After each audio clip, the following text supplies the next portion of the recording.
Okay, all right. We're doing a little review of Space Jam 2. We're focusing on the Toons. So, follow me on Twitter. Follow me on YouTube.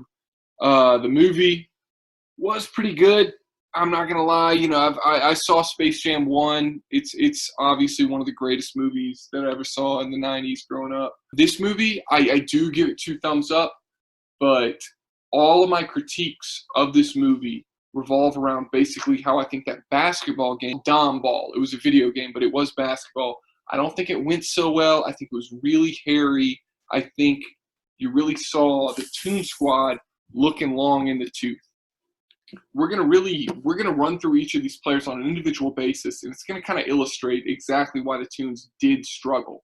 And it starts with LeBron, and I'm not gonna talk about LeBron or Dom. We're gonna talk about the Toons. That's why we all, tuned in, no pun intended. But he is not the same guy as Michael Jordan. I would agree with that, right? You agree with that, right? Absolutely, guys. And my host refuses to introduce me. I am Crystal Boy 69, and follow me at CrystalNet. But I absolutely agree, and I want people to know, listeners out there, that we are coming from a place of love. If we sound negative, it's because we care about this franchise and the extended universe of Space Jam. And so when we criticize it, it's truly from a place of positivity. But I do agree that LeBron not being the coach is an issue. Absolutely. He's not. He wasn't a coach. He was just a player. And the whole thing about love. Like, come on. Like, we're going to get a Space Jam 3 within the next couple of years. This is a franchise that's going to cook up, and hopefully we're going to see. We're going to see. I don't want to offend anyone who's a big, fan of someone like Sylvester the Cat, Foxhorn, Leghorn, any of these guys that we're going to really rag on. But I'm hoping that we kind of see the bottom of this roster kind of get washed out and replaced with young blood. And that's what we're going to talk about. And I think LeBron is in on this because if you saw the beginning of the movie, it's all about him trying to hunt down great players. And he didn't get the players he wanted. So with you, what you said when we first got out of there was, why wasn't Roger Rabbit included? Yes, sir. And I mean, when you said that, it kind of like made my brain click. And it was like, there's Roger Rabbit's one thing, but there's a couple of other players. And just to absolutely, I'm a huge Roger Rabbit fan, but I don't even think the bias is at play here. And just to add to the last point, if you read the LeBron James interview in GQ, you know that he's hands-on, that he has a lot of ideas. He's an ideas man. He's not just the face of this project. And I do think that he is going to put a lot of love into this, and that he might be the kind of guy who will help Roger Rabbit be introduced into this story. Roger, I think that'd be good. And so you might be wondering, okay, he's a cartoon character, but why Roger Rabbit? This is the precedent for animation blended with live action. And I think he would just be a great addition. He would kind of add some flavor. And so I love the Toons. I love the cartoons. Okay, all right, I do agree. And I think Spider-Man should have been on this game. Spider-Man. We saw Batman and Superman, and I never really thought of them as Hoopers. I never thought of Batman or Superman as Hoopers. But Spider-Man, in my mind, has always been with the crazy jumping ability. The ability to literally shoot webs and maybe snag a ball out of midair. It's like he should have been a basketball player. And before y'all fire up those YouTube comments, we know that Spider-Man belongs to Sony.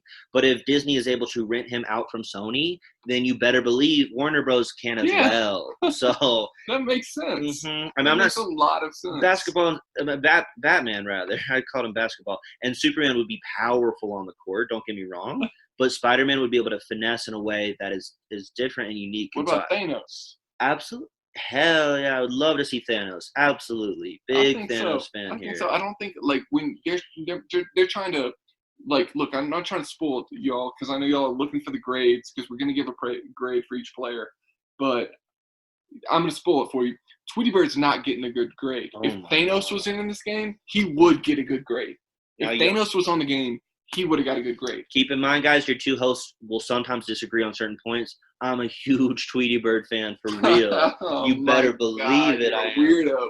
That does not make any sense, dude. He's trash, man. He's been in the all he is denim jackets, bro. He's. We'll come back to Tweety Bird. Let's get into it. Absolutely. We're gonna kind of start from top to the bottom of this roster. So here's someone with a good grade.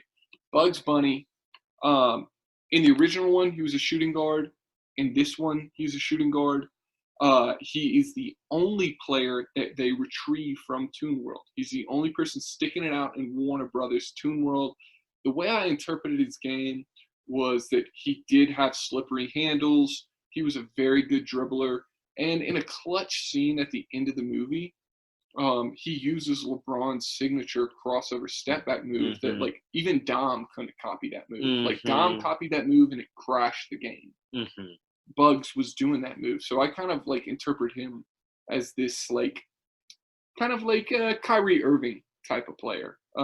Absolutely. Thank you. So I, do disagree. I wanted to give him a game grade of a B+. He wasn't absolutely crushing buckets, and as a teammate grade, A+.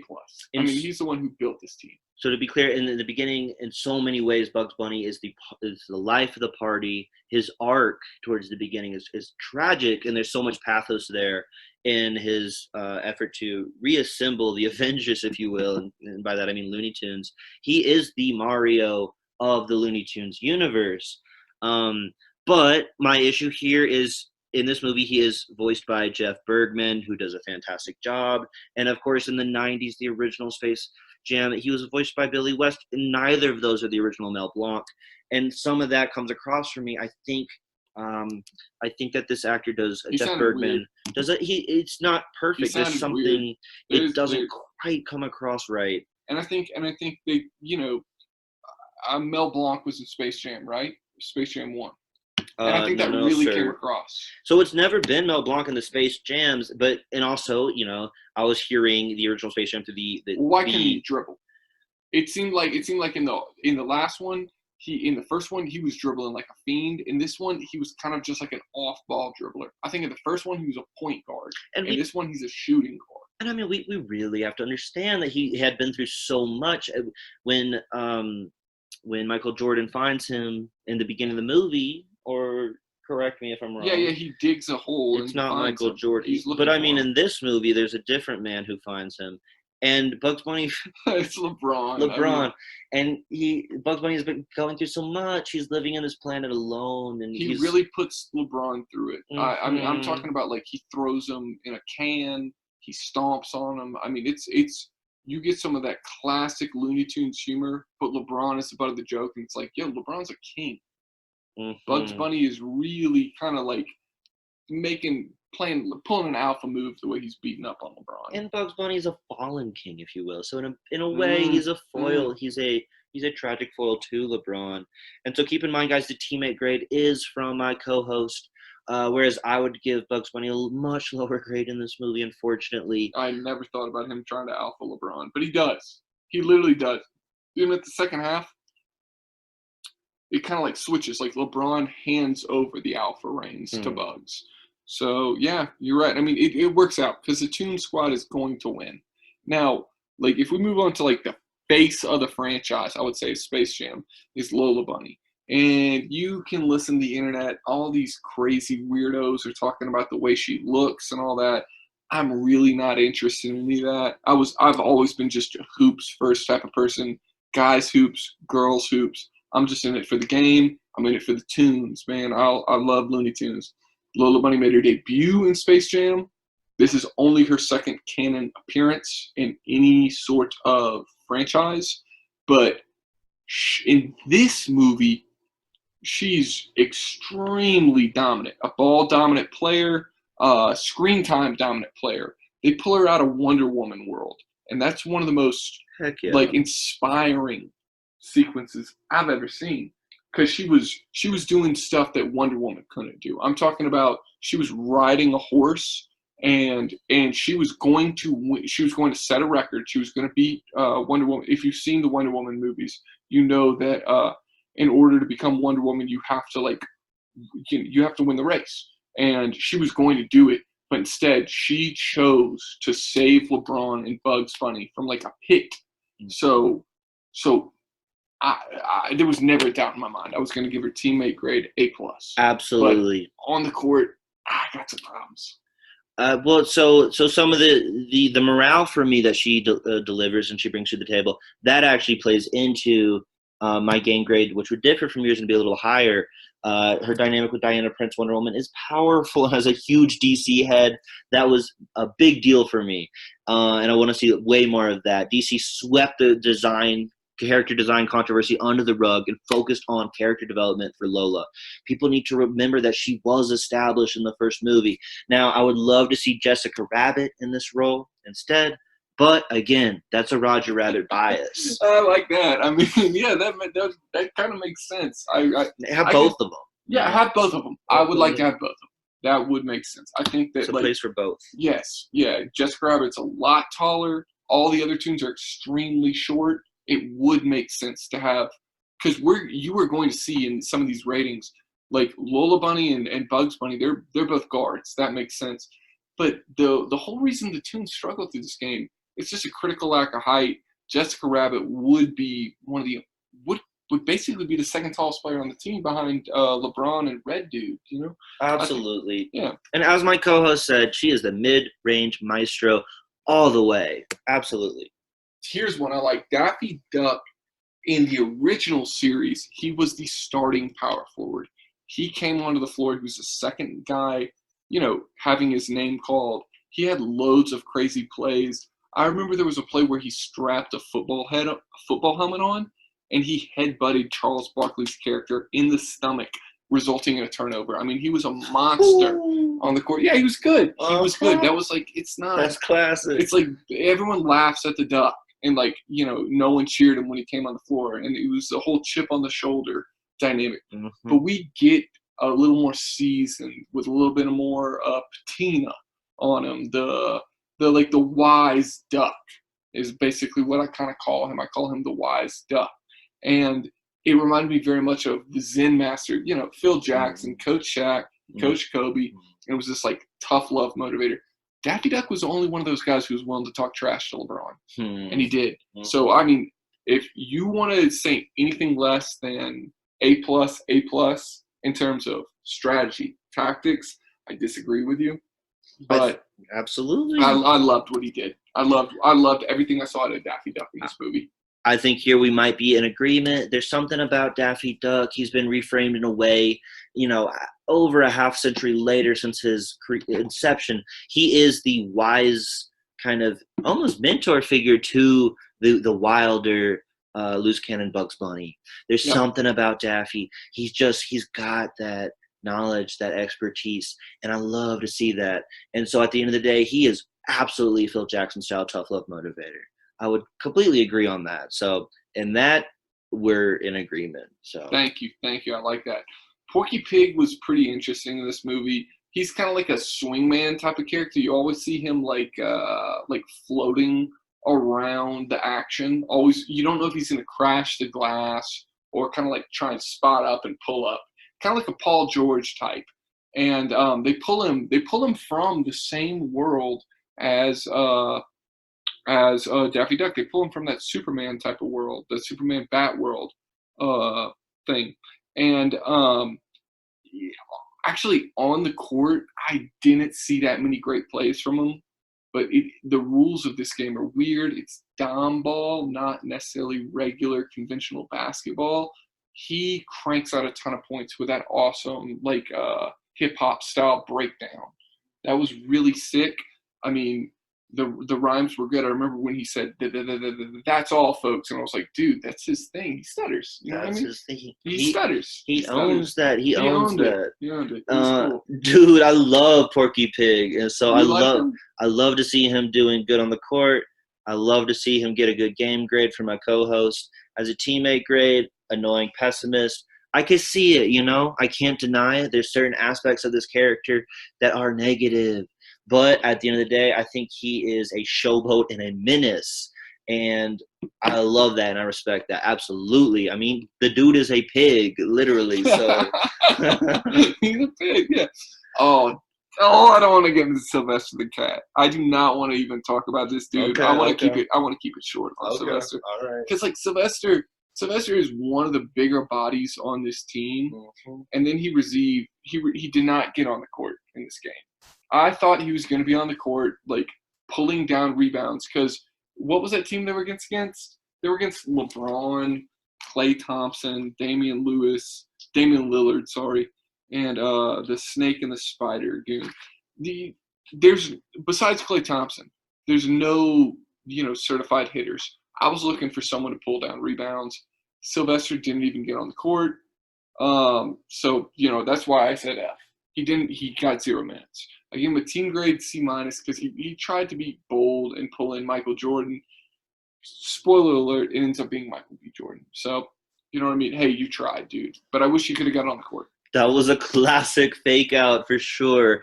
But yeah, epic fail, man. Guys, let us know in the comments if Sylvester Cat got canceled when we weren't looking, because where was he, we don't know anything about that, why he wouldn't have more of a role, because I think he's a powerful player at the end of the day. He's a glass cleaner and an absolute worm.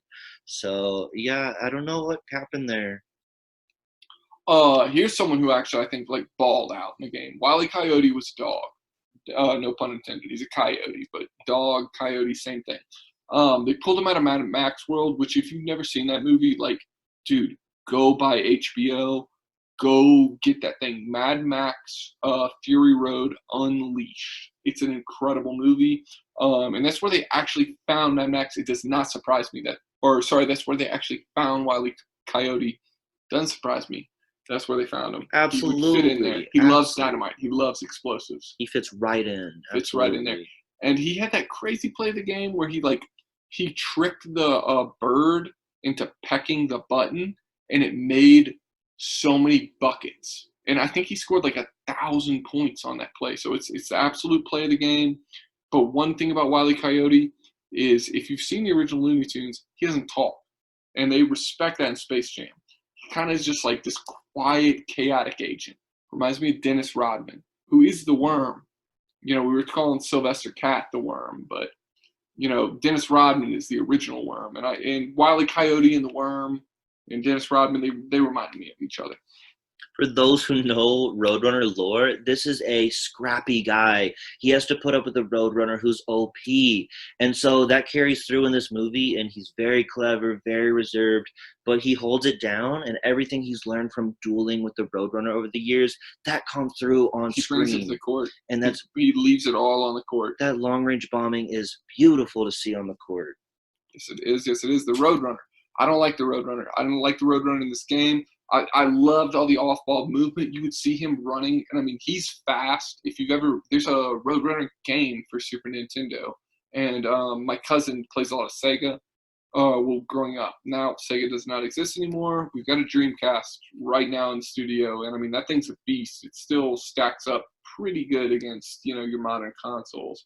But growing up, he always had what was it, Genesis? I had Super Nintendo. He would play the Sonic games. I would play the Roadrunner game. Roadrunner was just as fast. You see that in all the crazy off-ball movement, but does it end up in the box score? No.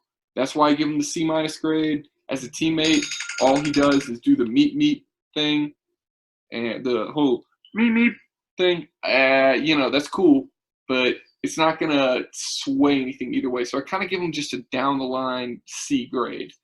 In a way, I agree. I don't know if the framing of the directing gave him a chance to really shine here, but Roadrunner's that guy you love to hate. I think just like kind of a Lucky Charm situation where the kids are stealing the cereal, or the rabbit, the tricks are for kids. It's that kind of guy you don't really want to see him do well against a Wiley, and so you're not necessarily looking for that on the court either. But he does have that fancy footwork. He is, in a way, he's a beast in terms of where he stands in his original cartoon iteration. And so someone that still needs to be respected, and I bow to that. Do you want to bring him back for Space Jam 3?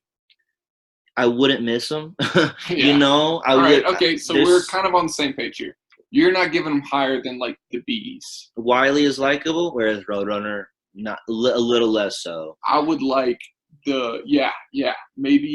maybe we could pair up Wiley with a different tune. I'd love Toucan Sam in this guy's place. I think that'd be a fantastic sub. The Fruit Loops guy? The Fruit Loops guy. Yeah, Absolutely. He's funnier. He talks. Sure. He's got this big old beak. Yeah. And Roadrunner's not the only fast guy on the Toons. Okay, all right. This character, I want to speed through this because I like you can see the grades on the screen. I have to admit that she played great, but this character ticked me off because whatever is it, Mama or whatever. She was like she didn't really like actually play, and all she did was annoy the other characters off screen. There was a scene where she was drinking martinis like she's like James Bond from freaking Goldmember or something. Mm-hmm. Like it's just like, and talking about haters and stuff. It's like, dude, I don't know what show you're from. You don't have haters. Mm-hmm. You know what I mean? Mm-hmm. She's talking about all that crap, but there's just she literally turned Damian Lillard into 100 years old. So that's a play of the game. I gotta give her that fact. She turned him to 100 years old. Oh my god. She ruined him. Yeah, absolutely. But I mean, we'll disagree on this, but give me a little more Tweety, but instead of Mama. I feel like Mama had so many lines, and I wonder. Struck a lot. There's other characters who they don't quite have voice actors as much, like Roadrunner, and so that might explain that a little bit. But I wonder why Mama has such a spotlight on her, and yet again, you can't deny that she is an enforcer and that she has as far as this movie is concerned, a star quality. And then, of course, her liege, Tweety Bird. Take it away. I mean, what can I say about Tweety Bird? I mean, this was like I remember in the original movie, he was not a good player, but he was an incredible, like bench presence. He was like painting football eyeliner on his face, getting the squad fired up. And this one, all he did was he got on the court. He should have got 0 minutes. He should have never gotten on the court. All I remember is the scene of him getting stomped on by the spider goon. And I was thinking, what did you think was going to happen? And as far as like the whole reason he got on the court, it's like in an Isaiah Thomas Jr. situation, if you're familiar with him, where it's like the fans really wanted to bring him back to the NBA, but there's the only reason he's getting minutes is because he's got fans. That's basically it. I don't need him in Space Jam 3. In terms of him having fans, I'm absolutely one of those for sure. I love Tweety Bird, and it is news to me that he actually has a Y chromosome. I always thought of Tweety Bird as a girl, and so I will have to look that up. But she does. He's definitely a boy. I really didn't think that, but she does have. He's a girl. I mean, look at we have pictures of him like hardcore crippin'. He's riding on a damn that has four-wheeler. No impact on gender performance, but she does have thugaboo appeal. I would have liked to see more of her, as I said when talking about her mama, and I don't know. I'd love to see her kind of make a comeback in SJ3 for sure. Absolutely. All right, I think that's our hardest disagreement. I want Tweety Bird shut down. Like after that, after getting stomped on, I'm like, dude, I never want to see them. Biggest disagree. This red dude was the biggest surprise in this whole game for me. It seemed I'd seen him on a Valentine's Day card before, like you said earlier. Like I'd just seen him on cards. I don't know what show he's from. I don't know what his whole vibe, what his like backstory, where he's from, all that type of deal. But he got minutes in this game, and that's because like LeBron has always had these center type dudes. It's like an Anderson Varejao, a Tristan Thompson, a JaVale McGee, Chris Anderson, the Birdman, if you remember him from the Miami Heat. LeBron always gets the most out of these like second-rate centers. And that's basically what we saw to the red dude. They found him in the Game of Thrones world. They threw him into the game, and it seemed like he was always on the court, getting rebounds, just cleaning the glass, getting putbacks. I think he finishes with a double-double in this game. So, I mean, I just got to give him credit. He way exceeded expectations on the court. But off the court, I just don't find him very interesting. I would love him to be replaced with, say, a Shrek, a Thanos, a Hulk. He did it. He did his thing. He played great basketball, but he's a boring type of dude. Give me someone interesting. I respect that you can appreciate his ability on the court while admitting that as a silent protagonist, similarly to Wiley, Redman is a little lackluster, and yet there is something inspiring about him that makes me want to find out what cartoon he is I from. want his own spinoff. Give me a spinoff with the red dude. We'll find out. Give me Redman plus Tweety. Absolutely, give me a Redman plus Tweety movie spinoff. Okay, all right. Here's the Foxhorn Leghorn, who is like every time he talks, I'm just like, what the heck are you talking about? Has an insane accent, but he was literally talking trash off that bench. Like he was like, Jared Dudley on the Lakers is like the bench menace, and that's kind of what I got out of Foxhorn Leghorn. I think he got in the game a little bit. I didn't see what type of plays he was making. He's big for a Toon, pretty tall, kind of beefy. If you've ever seen his show, he's always like beating up a dog, so he is strong. But I didn't see him make any crazy plays. I just loved all that trash talk out of him. Did you kind of pick up that? Me and you, literally every time he would talk, we would be like, "What?" Right. Yeah, I remember saying like, okay, I remember this guy. Maybe I remember this guy. Vague memories. I'm not sure, but he, I know he's a menace, and I mean he's a big old chicken. At the end of the day, that's sick that he's a big old chicken. He's like rooster. He's Colonel Sano's worst nightmare. About to turn the tables on him. Yeah. Like that. That is true. Ooh, okay, all right. Now this is where the 90s kids are gonna hate us. The 90s kids are gonna hate me for this crap. I did not like the Tasmanian Devil in this game. And just spoiler, guys, I disagree. Whatever.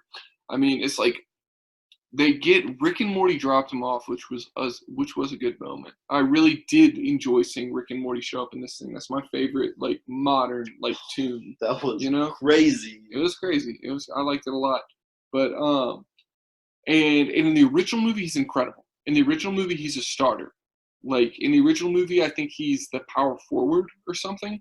And that's why I didn't know what position he played in this game, but I think it's PF, power forward. He's the 4. And it makes sense if you play 2K to kind of consider him like, dude, if anyone's got like post spin moves a la Nikola Jokic, a la Hakeem, Elijah Wan, it's like this dude. He probably can spin backwards, forwards, Mike Hand, Sigma, all that stuff. But LeBron hated him. He was saying that the whole first half, I think the Tasmanian Devil turned the ball over every time he touched it.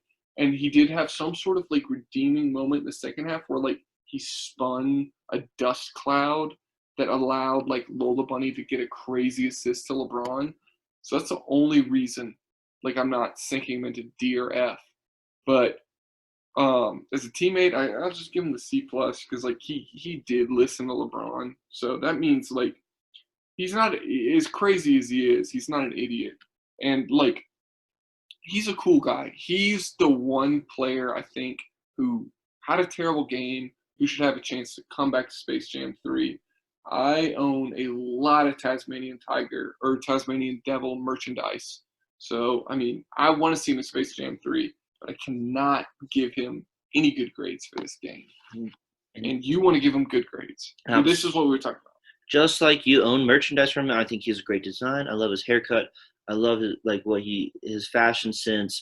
I think, and this is going to be controversial, he has a bit of a Pete Maravich in him, in that there is something there. And if it wasn't featured in this film, that's just because he was having an off time. Not all the players are going to be able to step up in this moment. And as we have more sequels in the future, we're going to see people have these different arcs. It might not be till Space Jam 5, where it's like Space Jam 5, Tasmanian Takeover. Yeah. Some ace in the hole. Keep giving this dude a shot. Yeah, I like it.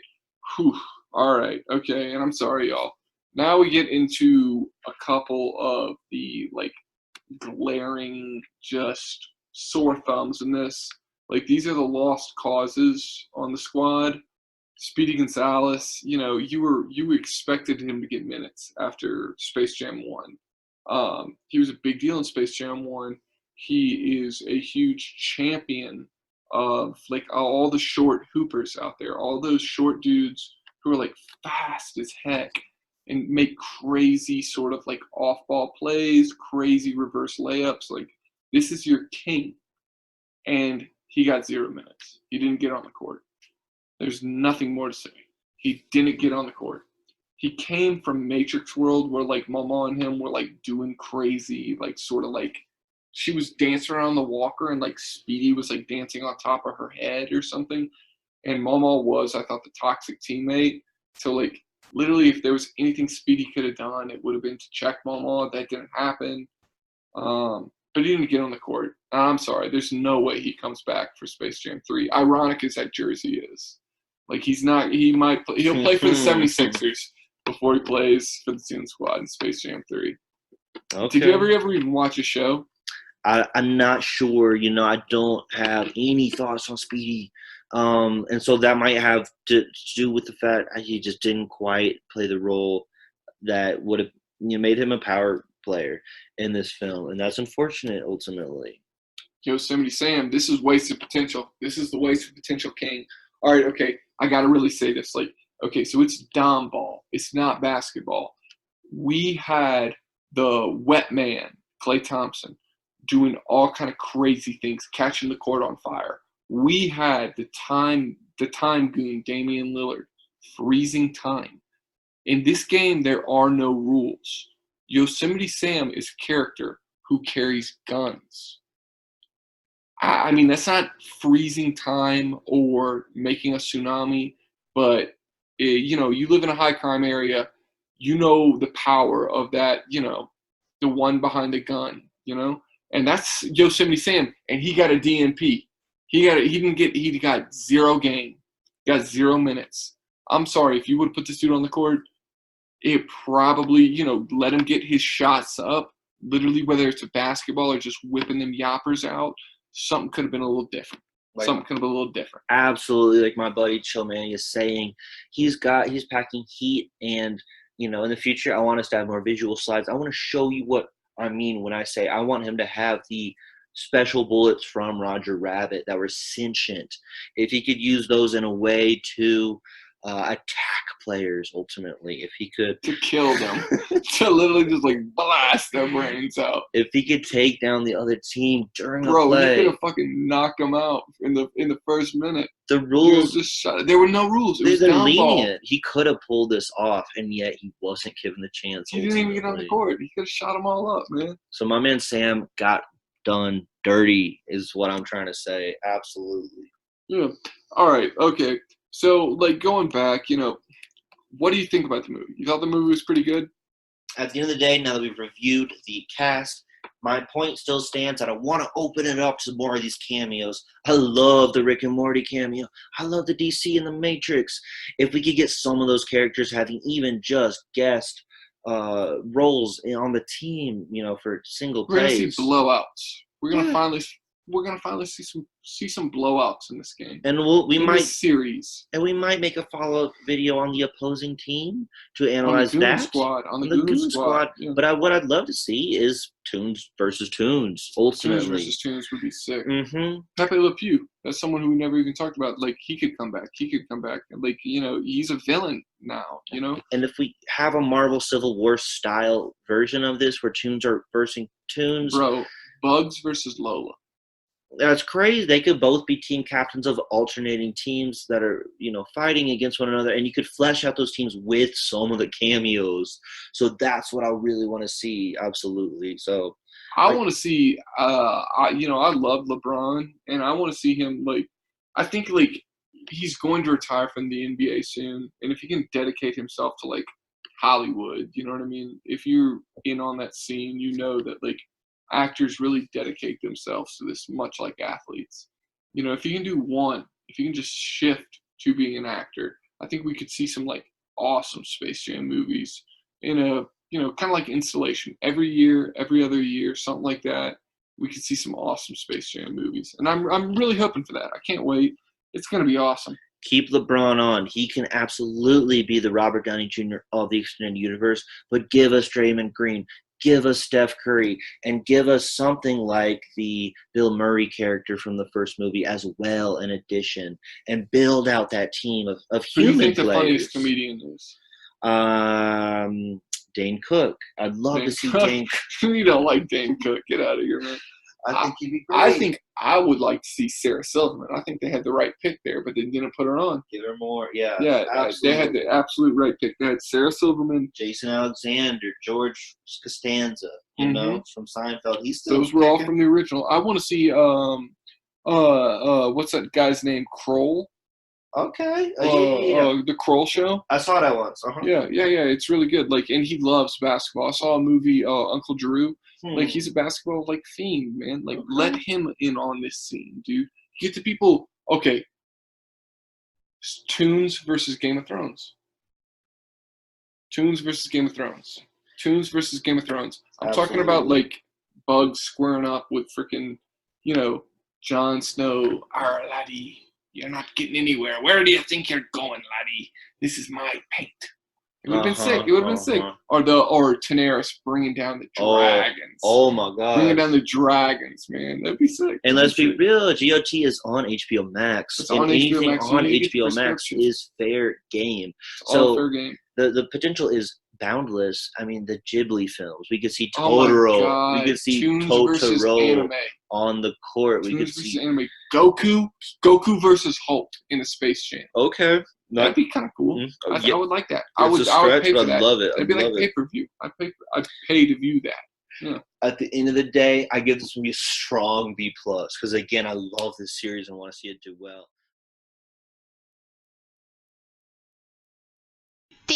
That's all, folks.